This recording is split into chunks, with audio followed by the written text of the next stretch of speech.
पड़ेगी। जब युवाओं की हालत क्या थी मुझे बताने की जरूरत नहीं है।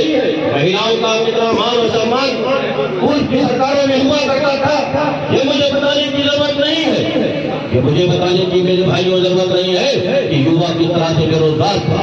साथियों, 2014 से पहले की सरकारें आपने देखी, कांग्रेस की एनडीए सरकार ने इस तरह से लोगों के ऊपर जुल्म ज्यादती करी। जुल्म ज्यादती कैसे करी?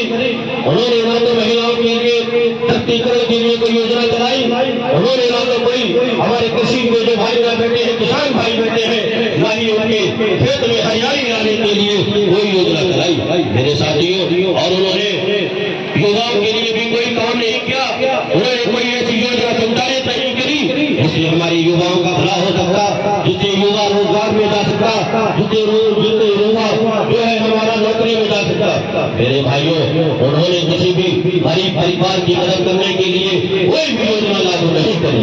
योजनाएं वो कभी नहीं बनाते थे। अगर पूर्व की सरकारों ने, अगर केंद्र की सरकारों ने 2014 से पहले जितनी भी सरकारें रही मेरे साथियों, उन्होंने अगर कोई योजना बनाने की काम करा तो उन्होंने उनको पत्रों पर योजनाएं बनाई, उन्होंने अपने परिवार को सामने रखते हुए योजनाएं बनाई। उन्होंने कभी ना तो किसान की बात करी, ना कभी महिला की बात करी, ना युवा की बात करी, और ना ही उन्होंने कभी किसान की बात करने का काम किया।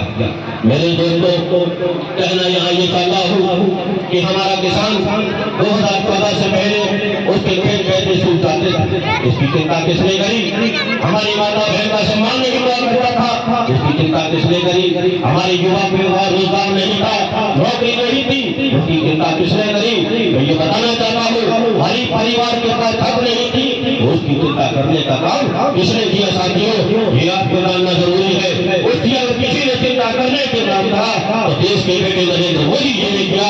महिलाओं को सम्मान दिलाने की बात उन्होंने कही, उन्होंने युवाओं को नौकरी दिलाने का काम किया, उन्होंने किसान भाइयों के खेत में हरियाली लाने की बात करी, उन्होंने गरीब परिवार को छत देने का काम किया। साथियों, आपको पता नहीं है कि किस तरह से हमारी महिलाएं जब मौत के लिए जाती थी, हमारे घर की महिलाएं तो खेतों में जाती थी, उन्हें रात के अंधेरे का इंतजार करना होता था। अगर उनके मान और सम्मान की रक्षा करने का किसी काम किया, उनकी पीड़ा को समझने का किसी ने काम किया तो मोदी सरकार ने किया, उस देश के बेटे ने किया, मोदी जी ने किया, शौचालय देने का काम किया, जिसको आज में सत्तर से दाम के हिसाब हुआ।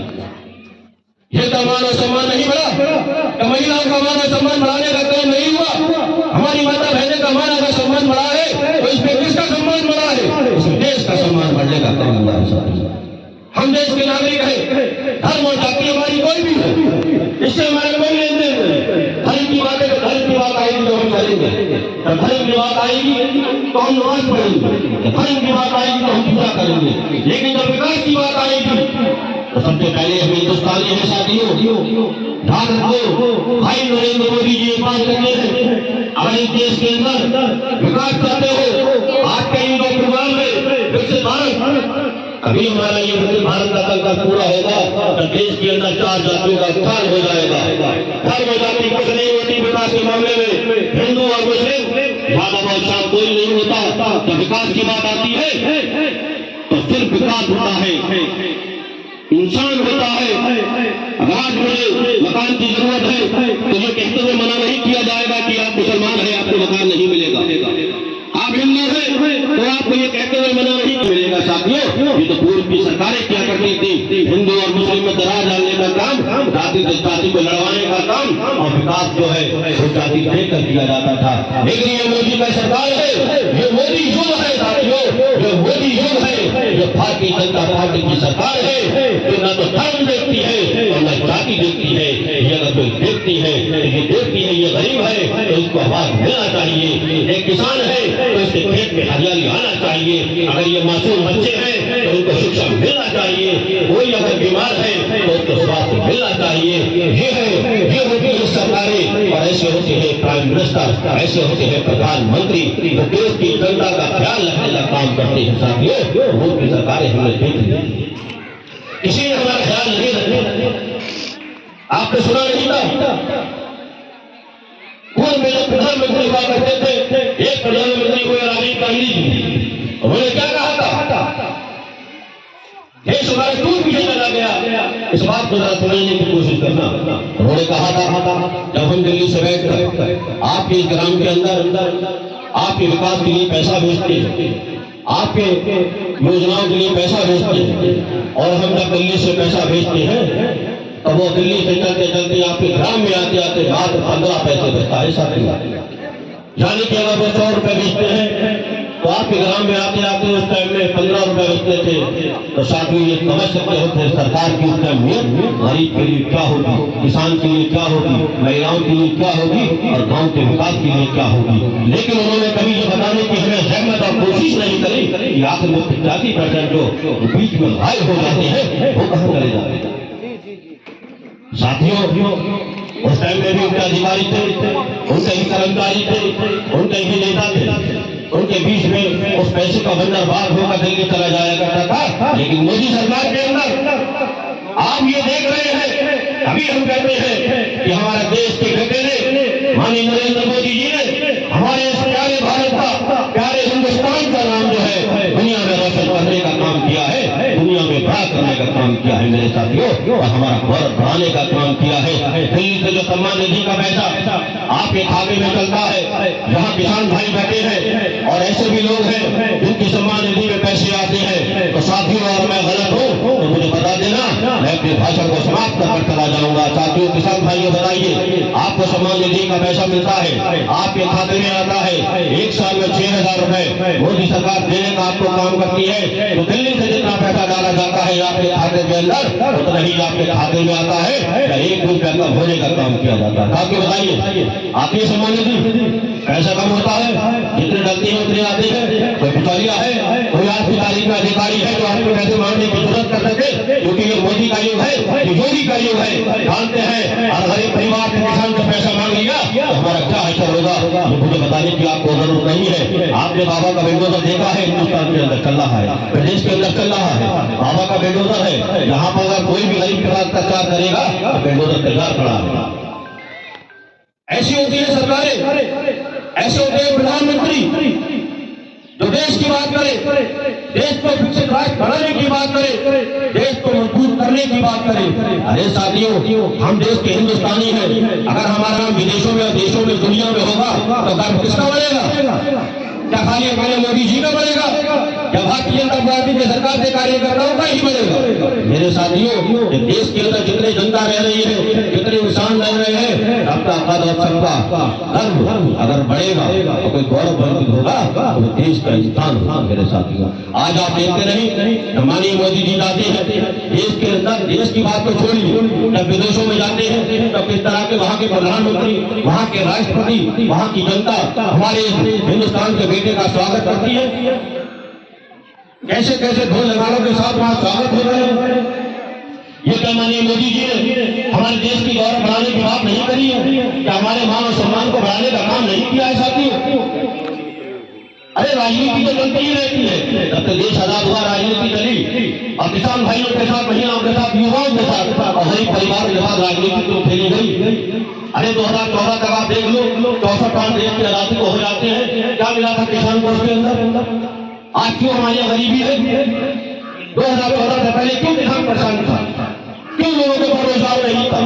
क्यों महिलाओं का सम्मान नहीं होता था? क्यों सरकार लोग तक नहीं पहुंच पाए थे? क्यों गाँव में सड़क नहीं पहुंच पाई थी? क्यों गाँव के अंदर हर घर में नल पहुंच नहीं पाया था? बस पानी की व्यवस्था क्यों नहीं हो पाई थी? मेरे साथियों हमारे पर राजनीति की गई, धर्म से धर्म को लड़वाया गया, जाति से जाति को लड़वाने का काम किया गया और विकास को धर्म पर दिया गया। ये विकास का पहिया तो जब चला, जब चलने का काम हुआ, जब केंद्र के अंदर नरेंद्र मोदी जी की सरकार बनती है, भारतीय जनता पार्टी की सरकार बनती है, मेरे साथियों अभी तो किसान के चेहरे पर खुशहाली आती है, अभी तो महिलाओं का मान और सम्मान सफलता होने की बात होती है, अभी तो युवा को रोजगार मिलता है, नौकरी मिलती है, अभी तो गरीब परिवार को आवास मिलता है। मेरे साथियों जब भी वो पाया, जब केंद्र में मोदी जी की सरकार इस देश के लोगों ने बनाई और ये तभी हो पाया जब नरेंद्र मोदी जी ने इस देश की कमान को संभालने का काम किया। मेरे साथियों 9 साल और कहा 64 साल, जमीन और आसमान का अंतर। वो 64 साल में गरीब का भला नहीं कर पाए, कोई योजना नहीं चला पाए और माननीय नरेंद्र मोदी जी ने इस देश के करोड़ों करोड़ लोगों को मकान देने का काम कर दिया, करोड़ों करोड़ लोगों को गैस का सिलेंडर देने का काम कर दिया, करोड़ों करोड़ लोगों को आपको बिजली का मीटर फ्री देने का काम कर दिया।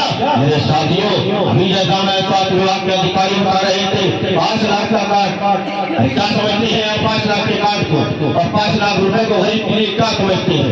अगर मेरे पास मेरे घर में कोई बीमार हो जाए और मेरे पास अगर 10 रुपए भी ना हो तो मैं जानता हूँ 10 रुपए की कीमत क्या होती है और जिसके पास अरबों खरबों रुपए है तो उस पर क्या फर्क पड़ता है मेरे साथ। अरे गरीब परिवार से तो हम भी निकले हैं, मजदूरी मेहनत तो हमने भी करी है, दर्द हम भी जानते हैं गरीब का और दर्द नरेंद्र मोदी जी भी जानते हैं। वो भी एक गरीब परिवार में ही पलकर आए हैं, वो ऐसे गरीब परिवार में आए हैं वहां पर खाने के लिए भी अनाज का एक दाना नहीं हुआ करता था मेरे साथियों। तो ऐसा ही प्रधानमंत्री तो गरीब दुनिया को समझने का काम करेगा जब वो करेगा जिसने हमेशा सोने की थाली में चांदी के दिवाले खाने का काम किया हो, क्या वो गरीब परिवार का हो सकता है? पहले देश में जो नेता बने जो प्रधानमंत्री बने वो सोने की चांदी में खाने का काम करते थे। भाई नरेंद्र मोदी जी ने पीड़ा समझी, गरीब को आवाज देने का काम किया, महिलाओं को सम्मान दिलाने का काम किया, क्योंकि वो भी अपनी माँ से बहुत ही मोहब्बत और प्यार करते थे। वो भी महिलाओं से बहुत प्यार और मोहब्बत करते हैं। वो जानते हैं महिला का दर्द क्या होता है, वो जानते हैं गरीब का दर्द क्या होता है, वो जानते हैं किसान का दर्द क्या होता है मेरे साथियों। इसीलिए उन्होंने जन कल्याणकारी योजनाएं 9 वर्ष में अपने 9 वर्ष के कार्यकाल में चलाने की कोशिश करी है मेरे साथियों। और उन्होंने ये प्रयास किया कि देश के उस भारत को जो गरीब लोग हैं, जो परेशान लोग हैं, जो असहाय लोग हैं, उनकी योजनाओं के सहारे से मदद कर उन्हें विकास के रास्ते पे लाने का काम किया जाए। तो साथियों 9 वर्ष के कार्यकाल में माननीय मोदी जी ने वो कार्य करना दिखा दिए जो पूर्व की सरकारें 14 साल होते हैं, वो 14 साल में भी देश की आजादी के बाद कर नहीं दिखाई और आज देश की आजादी को 75 साल गुजर चुके मेरे साथियों। और अब आप देख रहे होंगे 64 साल और 9 साल को जब हम जोड़ते हैं तो हम 75 साल देश की आजादी के बना चुके हैं साथियों। 9 साल के कार्यकाल मोदी जी के ऐतिहासिक कार्यकाल में लिखे गए और अभी भी तमाम ऐसी योजनाएं चल रही हैं जिससे महिलाओं का उत्थान हो रहा है, कृषि के क्षेत्र में किसानों का उत्थान हो रहा है, रोजगार के क्षेत्र में युवाओं का उत्थान हो रहा है। मेरे भाइयों, मोदी जी ने कहा था ना कि अगर 4 जातियां देश के अंदर विकसित हो गई, ये आगे बढ़ गई तो देश हमारा विकसित देशों में गिना जाएगा, देश दुनिया के सभी नंबर पर आ जाएगा साथियों। मोदी जी ने कौन सी 4 जातियां बताई हैं जिनके लिए काम करना है और 9 साल से काम लगातार कर रहे हैं। देश को हमारे संकल्प लिया है, देश को विकसित देशों में शुमार कराना है तो उन 4 जातियों के ऊपर लिया है साथियों। मोदी जी कहते हैं कि 4 जातियां हैं, पहले नंबर पे महिलाएं हैं हमारी। अगर इनका उत्थान हो गया, इनको इस देश के अंदर मान और सम्मान मिल गया तो यकीनन हमारा देश विकसित रास्ते पर चलने के लिए तैयार है। दूसरा नंबर पे बताते हैं युवाओं को, अगर युवाओं को रोजगार मिल गया और युवाओं के पास नौकरी मिल गई तो साथियों आप जानते हैं हमारा देश फिर कहां पर होगा। उसके बाद बताते हैं किसान भाइयों के खेत के अंदर हरियाली आ गई और उसके बाद गरीब परिवार के पास मकान आ गया, उसके बाद अपनी रिहायश के लिए साधो सामान आ गया तो साथियों ये देश विकसित रास्ते पे चला जाएगा। साथियों ये वही 4 जातियां हैं जिनका मोदी जी उत्थान करते हैं। अगर इन 4 जातियों का उत्थान हो जाएगा तो देश विकास के रास्ते पे चलेगा और विकसित देशों में शुमार हो जाएगा। साथियों बताइए यहाँ कोई धर्म की बात आई, किसान है किसी भी धर्म जाति का हो उसका उत्थान होना चाहिए। महिला है किसी भी जाति की हो, किसी भी धर्म की हो, उसका सम्मान और उसका शक्तिकरण होना चाहिए। अगर वो युवा है, बेरोजगार है, उसको रोजगार मिलना चाहिए, उसको नौकरी मिलना चाहिए, किसी धर्म का हो किसी जाति का हो, चाहे वो हमारा गरीब परिवार का इंसान हो। भाइयों उसके पास अगर आवास नहीं है तो उसको आवास मिलना चाहिए, उसका विकास होना चाहिए। धर्म और जाति की राजनीति ना तो भारतीय जनता पार्टी ने कभी की है और ना कभी करना चाहती है। हमेशा ही धर्म को सामने नहीं रखती, गरीब को सामने रखकर भारतीय जनता पार्टी की सरकार राजनीति करती है। मोदी जी केंद्र में योजनाएं उतारते हैं। तो साथियों मैं यही कहना चाहता हूँ, अगर कहीं ना कहीं कोई भी योजनाओं से अगर वंचित रह गया है, आपकी ये जो मोदी जी की गारंटी वाली गाड़ी है, ये इसी बात के लिए आई है, ये अधिकारी आपके बीच में इसीलिए आए हैं और हम लोग आपके बीच में इसीलिए आए हैं कि अगर आपको आवास नहीं मिल पाया है, अगर आपको सम्मान निधि नहीं मिल पाई है, आपके घर शौचालय नहीं पहुंच पाया है, अगर आपको किसी योजना का लाभ नहीं किसी कारण हुई, अगर कोई लोग योजना में रह गए हो, तो मेरे साथियों ये अधिकारी कर्मचारी और आपके प्रधान और आपके ये जो सचिव है, एडीओ है, ये सब आपके लिए है। आप बात करकर अपनी योजनाओं में लाभ लीजिए। साथियों इस गाड़ी के अंदर आपको बताया गया होगा कितनी योजनाएं चल रही है और कितने लोगों को यहाँ पे जोड़ा गया है योजनाओं से। साथियों तो आप बिल्कुल भी ऐसी बात मत करना कि हम लोगों का यहाँ पर आना बिल्कुल ही बेकार हो जाए। साथियों अधिकारीगण बैठे हैं, अपनी कोई भी बात